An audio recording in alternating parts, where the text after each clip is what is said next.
যখনই কোনো বিপদে পড়বেন তখনই এই ছোট্ট দোয়াটি পাঠ করুন। দেখবেন সাথে সাথে মহান আল্লাহর পক্ষ থেকে আপনার উপর গায়েবী সাহায্য আসা শুরু হয়েছে। বিশেষ করে যে সকল দ্বীনী ভাই ও বোন বিপদের মধ্যে রয়েছেন, বিপদগ্রস্ত অবস্থায় জীবন যাপন করছেন, তাদের জন্য আমি আল্লাহর কাছে দোয়া করি, ইয়া রব, ইয়া আল্লাহ, এ মেহেরবান, ইয়া খোদা, তুমি তাদের প্রত্যেককে বিপদ আপদ বালা মুসিবত থেকে হেফাজত করে তাদেরকে সুন্দর জীবন যাপন করার তৌফিক দান করুন এবং তাদের রিজিকে প্রচুর পরিমাণ বরকত দান করেন, যেই পরিমাণ বরকত দান করার মাধ্যমে তারা প্রত্যেকেই সুন্দরভাবে জীবিকা নির্বাহ করতে সক্ষম হবে। ইয়া আল্লাহ, আপনি তাদেরকে বেশি বেশি নেক আমল করার তৌফিক দান করেন। ইয়া রব্বাল আলামিন, আপনি আমার সকল দোয়া মুনাজাত কবুল আর মঞ্জুর করেন, তাদের সাথে সাথে আপনি আমাকেও কবুল আর মঞ্জুর করে নিন। সকলে বলি আমিন সুম্মা আমিন। দেখুন, আমরা মানুষ, আমাদের উপরে যে কোনো সময় বিপদ আপদ বালা মুসিবত আসতে পারে। বিপদ আপদ বালা মুসিবত আসার মাধ্যমে আমরা অনেকটাই ক্ষতিগ্রস্ত হয়ে যাই। বিপদ আপদ বালা মুসিবতের মাধ্যমে আমাদের যেই সমস্ত ক্ষতিগুলো হয়ে থাকে, আমরা চাইলেই কিন্তু সেই সকল ক্ষতিগুলো পূর্ণ করতে পারি না বা পারবো না। কিন্তু মহান আল্লাহ যদি সাহায্য করেন তাহলে কিন্তু সম্ভব। আল্লাহ চাইলে অবশ্যই অবশ্যই আমাদের সেই ক্ষতিগুলো পূর্ণ হবে। তো কি এমন দোয়া করলে, কি এমন আমল করলে আল্লাহ আমাদের গায়েবী ভাবে সাহায্য করবে এবং আমাদের সেই ক্ষতিগুলো পূর্ণ করে দিবেন? তার জন্য আপনাদেরকে ছোট্ট একটি ঘটনা খুব মনোযোগ সহকারে শুনতে হবে। ঘটনাটি হলো, আম্মাজান সালামা রাদিয়াল্লাহু তাআলা আনহা, তার স্বামী যখন ইন্তিকাল করেন তখন তিনি বিপদে পড়ে যান। তার স্বামী ছাড়া কেউ তার জন্য ছায়া হিসাবে ছিল না। তার স্বামী ছিল তার একমাত্র সম্বল। তার স্বামী যখন ইন্তিকাল করেন, তার আর কেউ থাকে না, তখন তিনি কঠিন বিপদের মধ্যে পড়ে যান। এক পর্যায়ে তিনি একটি দোয়া পাঠ করলেন। দোয়াটি বাংলা আরবি উচ্চারণ সহ আমি আপনাদেরকে ভিডিওর শেষের দিকে শিখিয়ে দিব। তার আগে ঘটনাটি আগে আপনাদেরকে বুঝিয়ে বলার চেষ্টা করি। আম্মাজান সালামা রাদিয়াল্লাহু তাআলা আনহা যখন বিপদগ্রস্ত হওয়ার কারণে একটি দোয়া করলেন মহান আল্লাহর কাছে, তখন আল্লাহ তাআলা তাকে এমন ভাবে সাহায্য করলেন, যেই সাহায্যের কথা শুনলে আপনি নিজেও চমকে যাবেন এবং যারা এই হাদিসটি পড়েছেন তারাও চমকে গিয়েছেন এবং আমি নিজেও অবাক হয়ে গিয়েছি এই হাদিসটি পড়ে। আল্লাহ এতটা নিখুঁতভাবে তার প্রতিদান আল্লাহ তাআলা দিয়েছেন, তার পূর্ণতা আল্লাহ তাআলা এতটা নিখুঁতভাবে দিয়েছেন যা কল্পনার বাহিরে। তো যাই হোক, চলুন আমরা ঘটনাটি বিস্তারিত সুন্দর করে শুনে আসি। ঘটনাটি হলো, আম্মাজান সালামা রাদিয়াল্লাহু তাআলা আনহা যখন দোয়া করলেন তখন মহান আল্লাহ রব্বুল আলামিন নবী করিম সাল্লাল্লাহু আলাইহি ওয়াসাল্লামকে তার স্বামী হিসেবে, তার অভিভাবক হিসেবে কবুল করে নিলেন। মহান আল্লাহ পাক রব্বুল আলামিন ফায়সালা করে দিলেন, নবী করিম সাল্লাল্লাহু আলাইহি ওয়াসাল্লামের সাথে আম্মাজান সালামা রাদিয়াল্লাহু তাআলা আনহায়ের বিবাহ বন্ধন হয়ে গেল। দেখুন আল্লাহ কিভাবে সাহায্য করেছেন, কতটা সুন্দর প্রতিদান তাকে দিয়েছেন দোয়ার মাধ্যমে। সেই দোয়াটি অত্যন্ত চমৎকার এবং ছোট্ট একটি দোয়া। আমি আপনাদেরকে বাংলা এবং আরবিতে লিখে উচ্চারণ সহ আমি শিখিয়ে দেব, তবে আপনারা একটু ধৈর্য ধরে ভিডিওটি দেখার চেষ্টা করুন।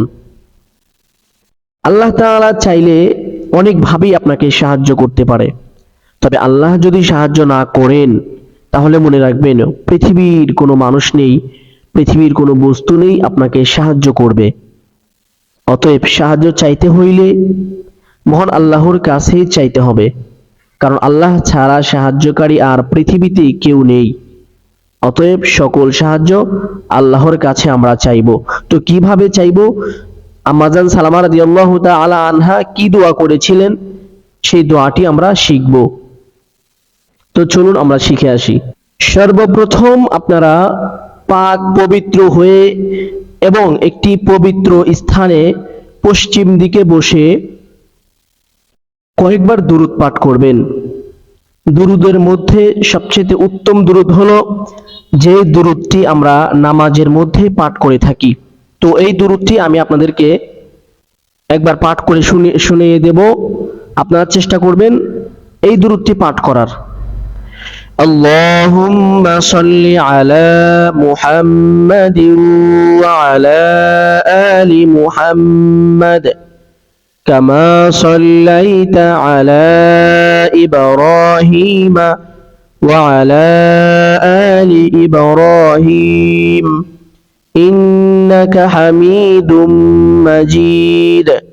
اللهم بارك على محمد وعلى آل محمد كما باركت على إبراهيم وعلى آل إبراهيم إنك حميد مجيد। চেষ্টা করবেন এই দুরূদটি পাঠ করার। এটি একটি অত্যন্ত গুরুত্বপূর্ণ এবং উত্তম দুরূদ। এই দুরূদের মধ্যে অনেক ফজিলত রয়েছে। সর্বদা চেষ্টা করবেন এই দুরূদটি পাঠ করার জন্য। যদি এই দুরূদটি পাঠ করতে না পারেন তাহলে ছোট্ট একটি দুরূদ পাঠ করবেন। সেই দুরূদটি হলো সাল্লাল্লাহু আলাইহি ওয়াসাল্লাম। 7 বার পাঠ করতে হবে, সাল্লাল্লাহু আলাইহি ওয়াসাল্লাম। এতটুকুই যথেষ্ট। 7 বার পাঠ করার পরে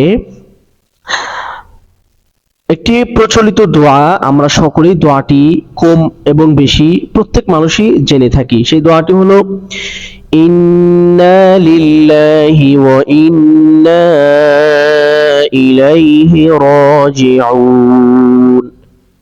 এই দোয়াটি পাঠ করবেন। অতঃপর আম্মা জান সালামা রাদিয়াল্লাহু তাআলা আনহা যেই দোয়াটি পাঠ করেছিলেন সেই দোয়াটি পাঠ করবেন।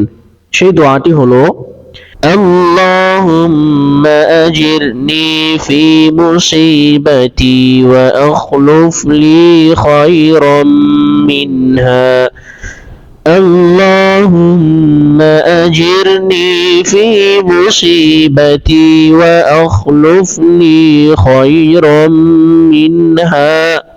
অতঃপর সেই স্থানে বসেই এই দোয়াটি শেষ করার পরে 7 বার দুরূদ পাঠ করবেন। যে কোনো দুরূদ হতে পারে। আপনি 7 বার দুরূদ পাঠ করবেন। অতঃপর দুরূদ পাঠ করা শেষ হলে আপনি চাইলে আপনি আপনার নিজের ভাষায় আল্লাহর কাছে দোয়া করতে পারেন। যে কোনো দোয়া।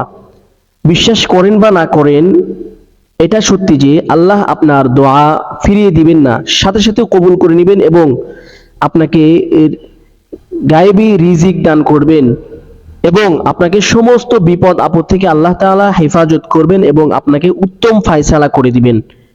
আমি নিজেও আমলটি করেছি, উপকৃত হয়েছি এবং হাদিস থেকেও প্রমাণিত। এই আমলটি অত্যন্ত গুরুত্বপূর্ণ এবং ফজিলতপূর্ণ। অতএব চেষ্টা করবেন এই আমলটি করার। যখনই যে কোনো বিপদে পড়বেন এই আমলটি করবেন। আল্লাহ আপনাকে সাহায্য করবেন, করবেন। এখন আমরা এই আমলটি সুন্দর করে শেখার চেষ্টা করব, সহি শুদ্ধ করে শিখব ইনশাআল্লাহ। আমি আপনাদের সুবিধার্থে ছোট্ট ছোট্ট করে বাংলা এবং আরবিতে লিখে এবং আমি মুখে উচ্চারণ করে আপনাদেরকে মুখস্থ করানোর চেষ্টা করব। আপনারা প্রত্যেকেই আমলটি মুখস্থ করার চেষ্টা করবেন। আল্লাহুম্মা আজিরনি, আল্লাহুম্মা আজিরনি। এতটুকু যদি 100 বার পাঠ করেন আশা করি মুখস্থ হয়ে যাবে ইনশাআল্লাহ। অতঃপর পরবর্তী থেকে আবার একটু ধরবেন। ফি মুসিবাতি, ফি মুসিবাতি। এতটুকু আবার 100 বার পাঠ করবেন, আশা করি মুখস্থ হয়ে যাবে ইনশাআল্লাহ। অতঃপর শুরু থেকে এই পর্যন্ত আবার একসাথে 100 বার পাঠ করবেন। আল্লাহুম্মা আজিরনি ফি মুসিবাতি আল্লাহুম্মা আজিরনি ফি মুসিবাতি। অতঃপর এতটুকু যখন মুখস্থ হয়ে যাবে, পরবর্তী থেকে আবার একটু ধরবেন। ওয়া আখলুফলি, এতটুকু আবার 100 বার পাঠ করবেন। মুখস্থ হয়ে গেলে শুরু থেকে আবার এই পর্যন্ত একসাথে 100 বার পাঠ করার চেষ্টা করবেন। আল্লাহুম্মা আজিরনি ফি মুসিবাতি, আল্লাহুম্মা আজিরনি ফি মুসিবাতি। এতটুকু একসাথে 100 বার পাঠ করলে যখন মুখস্থ হয়ে যাবে, পরবর্তী থেকে আবার একটু ধরবেন। খয়রম মিনহা, খয়রম মিনহা, শুরু থেকে আবার এই পর্যন্ত 100 বার পাঠ করবেন যখন এতটুকু মুখস্থ হয়ে যাবে। আল্লাহুম্মা আজিরনি ফি মুসিবাতি ওয়া আখলুফ লি খায়রাম মিনহা, আল্লাহুম্মা আজিরনি ফি মুসিবাতি ওয়া আখলুফ লি খায়রাম মিনহা। এতটুকু একসাথে 100 বার পাঠ করলে আশা করি মুখস্থ হয়ে যাবে। সকলেই চেষ্টা করবেন বেশি বেশি এই আমলটি করার জন্য। যখনই যে কোনো বিপদের মধ্যে পড়লে এই আমলটি করবেন, সাথে সাথে আল্লাহ আপনাকে সাহায্য করবেন ইনশাআল্লাহ। অতএব বন্ধুরা, আপনারা প্রত্যেকে চেষ্টা করবেন আমলটি করার জন্য। অবশ্যই ভিডিওটি বানাতে অনেক পরিশ্রম হয়েছে, অনেক কষ্ট হয়েছে। ভিডিওটি ভালো লাগলে অবশ্যই একটি লাইক করে দিবেন এবং হাতে যদি সময় থাকে ভিডিওটি শেয়ার করে দিবেন। যদি আপনার এই চ্যানেলের ভিডিও ভালো লাগে তাহলে অবশ্যই চ্যানেলটি সাবস্ক্রাইব করে বেল আইকনটি বাজিয়ে আমাদের সাথে থাকবেন। ধন্যবাদ, ভালো থাকবেন, সুস্থ থাকবেন। আসসালামু আলাইকুম ওয়া রাহমাতুল্লাহি ওয়া বারাকাতুহু।